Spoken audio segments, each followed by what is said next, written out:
Je suis Marguerite et vous écoutez l'épisode 11 intitulé E égale MC2 mon amour. Bienvenue sur Paroles et musique, le podcast qui met la littérature au carré, qui donne une deuxième dimension au livre avec la chanson. Chaque épisode fait converger dans le récit d'un souvenir, un moment de lecture et sa bande-son.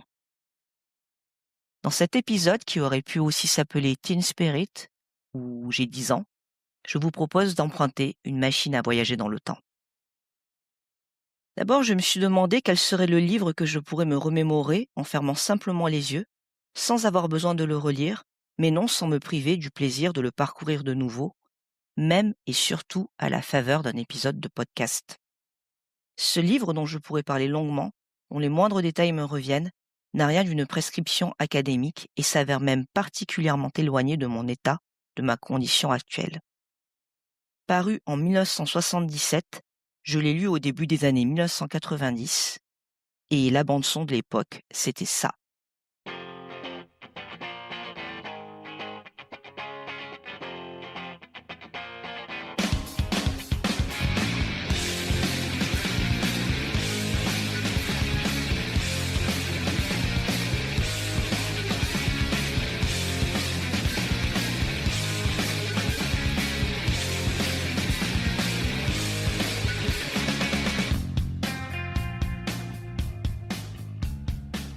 Merde et merde et merde et remerde si j'ose m'exprimer ainsi.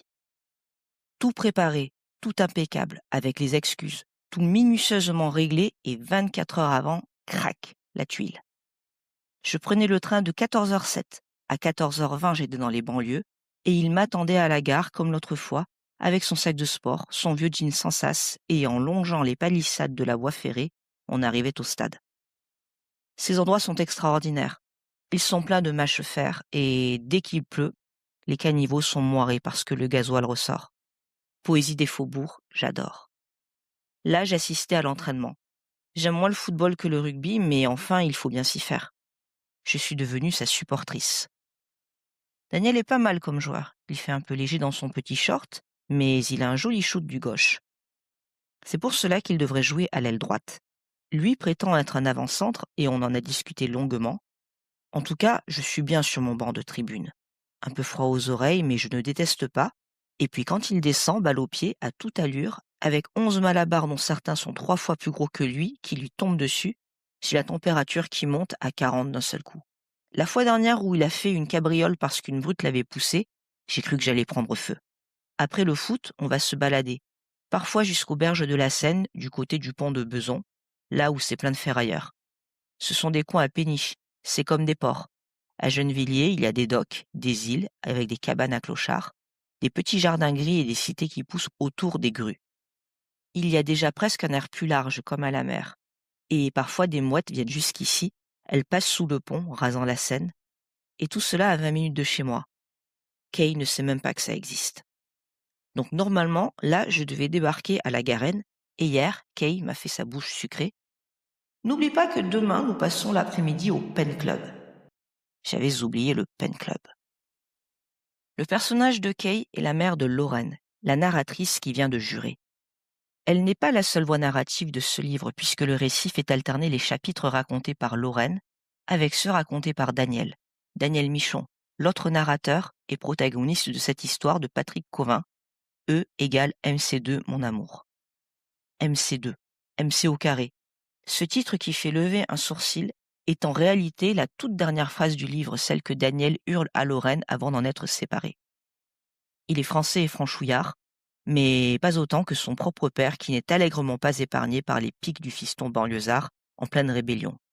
Elle est américaine et vit dans les beaux quartiers de la capitale. Ils se rencontrent, se découvrent plus d'affinités que de différences malgré le choc culturel et la lutte des classes, et ils s'aiment éperdument. Là, il est utile de préciser qu'ils ont bien moins d'un quart de siècle à eux deux réunis, d'où le teen spirit. Cette langue argotique devenue si incongrue, à plus forte raison dans la bouche d'une adolescente de 12 ans dont le français gouailleur n'est pas la langue maternelle, représente le ton de l'histoire, car les deux personnages finissent par s'exprimer de la même façon, même si les chapitres de Lorraine restent émaillés de faux vers raciniens qui rappellent son admiration pour le dramaturge rival de Corneille. Ce ton de l'histoire de la décennie 70 devient une sorte de relique, une capsule temporelle qui fait retentir la voix de la jeunesse, sans pour autant garantir une fidélité sociologique entre le parler suranné des deux jeunes héros et celui d'un adolescent d'aujourd'hui. Polyphonique, le roman l'est, comme la chanson du groupe Nirvana. Alternant le son trash des guitares et des cris avec le smooth des couplets et des ponts, smooth qui a même inspiré nombre de crooners ayant repris tout en douceur le morceau de Kurt Cobain. Smells Like Teen Spirit joue sur le contraste et nous prend par la main et les oreilles pour nous ramener au début des années 1990. Nirvana partage avec Queen une curieuse aura, celle de la gloire posthume. Je dois avouer que pour chacun de ces deux groupes foncièrement cultes, je ne les aurais véritablement découverts qu'à partir et après le décès de leur leader. Je n'ai commencé à rembobiner et à repiquer des cassettes, à guetter les morceaux à la radio qu'une fois que j'ai vu chez les plus grands l'émoi que suscitait la disparition, d'abord de Freddie Mercury, puis de Kurt Cobain. Je me rappelle l'importance de l'écrire dans mon journal. Je revois les grandes photos du magazine Star Club collées dans mes affaires d'école. C'était le genre d'artiste tantôt ultra charismatique, tantôt douloureusement torturé qui faisait se sentir plus grands les ados que nous étions alors. Telle était celle que je fus au début de mes années collège, serrant dans mon cartable gris et violet mon Walkman et le premier livre acheté pour moi en librairie, pas ceux que je pouvais prendre à mon gré dans la bibliothèque familiale, pas ceux que j'avais lus en tant qu'écolière. E égale MC de mon amour a réellement été mon premier vrai livre de poche, et comme les deux héros ont arpenté Paris et sa banlieue en poussant jusqu'à Venise, j'ai parcouru cet opuscule plusieurs fois et en tous sens.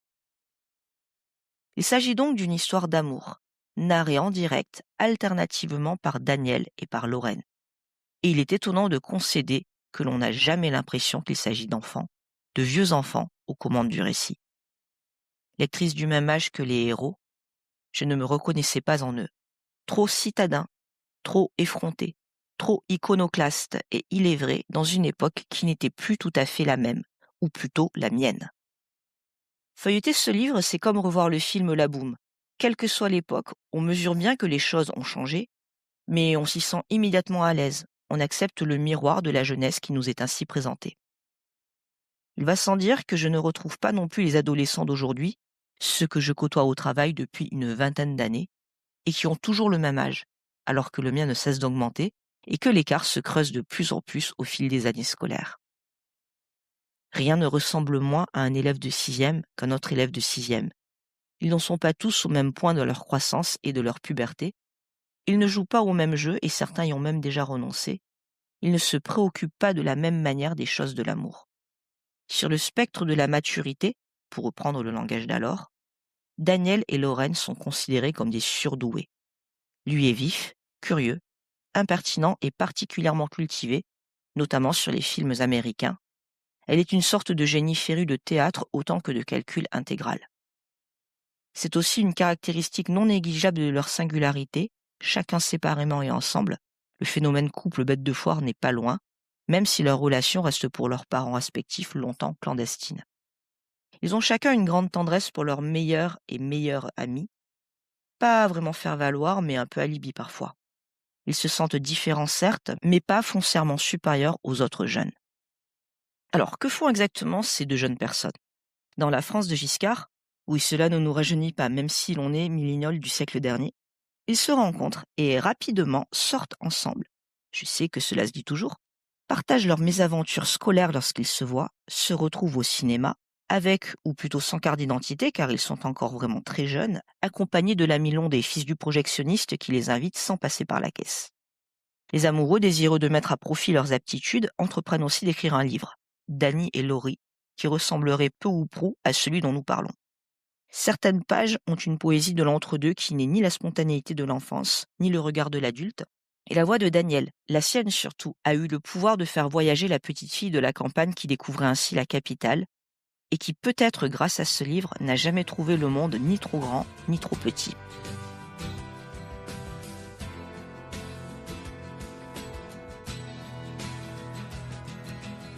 C'est un beau roman, c'est une belle histoire, c'est une romance d'aujourd'hui. Quand Quand on est ressorti, il ne pleuvait plus. Ça faisait plus d'une heure qu'on était resté devant nos diabolos et qu'on était tout éblouis de retrouver le jour, parce qu'il y avait un soleil jaune qui tapait en plein dans les nuages violets. Un arc-en-ciel s'enfonçait dans un coton épais juste au-dessus de l'Arc de Triomphe. On rentre par les quais? On a rejoint les quais et c'était bien de se balader dans la fin de ce dimanche. C'est l'heure où ça commence à sentir la soupe. Les cinés se vident, on fait encore un petit tour sur le boulevard en profitant de la mort du jour. Dans quelques instants, tous ces gens monteront leurs escaliers et les rues seront vides. La vie sera repliée comme un parapluie. C'était bien qu'on soit là tous les deux. Nous vivions les mêmes heures, dans les mêmes lieux, et cela suffisait pour me rendre content. Un truc auquel j'ai pensé souvent, c'est que peut-être dans le passé, il y a eu une fille formidable, par exemple sous les pharaons ou Louis XIII, et celle-là était vraiment faite pour moi. Ou alors dans l'an 15 536 aurait vécu la compagne idéale, et quand on y réfléchit bien, on peut se dire que si on commence les histoires d'amour à un âge moyen de 10 ans, et qu'on les termine en gros vers 50, ça limite terriblement parce qu'on ne connaîtra jamais que les femmes qui vivront durant ces 40 années. Et c'est foutu pour toutes les autres. En plus, pour moi, qui suis de la Garenne, eh bien, je peux me dire qu'en Amérique, ou dans les Indes, ou même à Courbevoie, il y a la fille qui est exactement celle qu'il me faut. Et on ne connaîtra jamais, parce qu'on n'est pas du même endroit. Et avant Lorraine, lorsque je réfléchissais à toutes ces choses, cela me rendait triste, surtout les dimanches soirs. Terminé maintenant puisqu'elle est là et que je l'ai trouvée. On a eu du pot d'ailleurs parce qu'elle, vivant dans son Tucson, et moi dans mon bled, normalement on n'aurait jamais dû se rencontrer. Ce ne sont pas des pays de même catégorie. Et c'est pour ça que notre rencontre, c'est le miracle. Se laissant porter par le courant, se sont racontés leur vie qui commençait. Ils n'étaient encore que des enfants qui s'étaient trouvés au bord du chemin.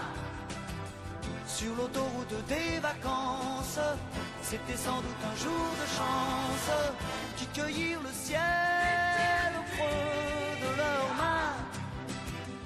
Comme on cueille la providence, refusant de penser au lendemain.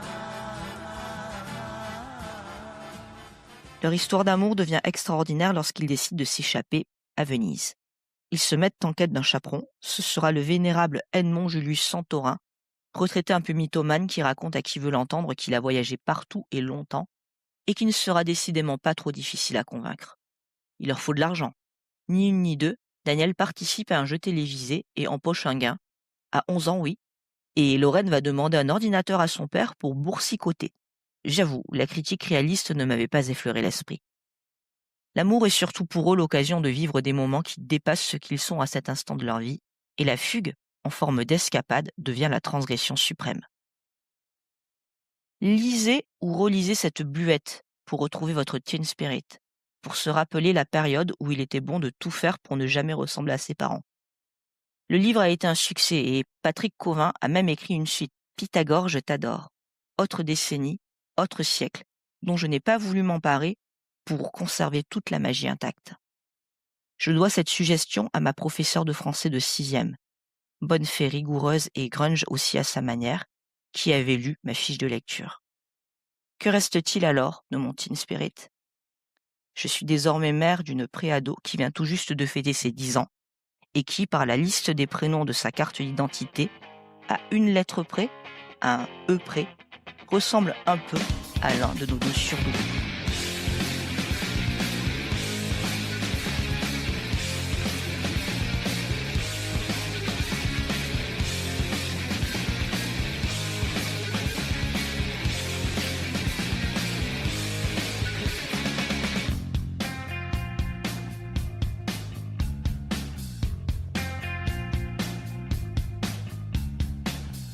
Load up on guns, bring your friends fun.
Dans cet épisode, vous avez pu écouter le groupe Nirvana ainsi que Michel Fugain, en clin d'œil au passage de la fugue. Merci pour votre écoute et je vous rappelle que si vous avez apprécié l'épisode et que vous voulez soutenir mon travail, vous pouvez vous abonner au podcast sur la plateforme de votre choix, vous inscrire à la newsletter pour recevoir les notifications de sortie et les liens d'écoute, ou encore me suivre sur la page Instagram de Marguerite. Je lirai vos messages et vos commentaires avec plaisir. À bientôt.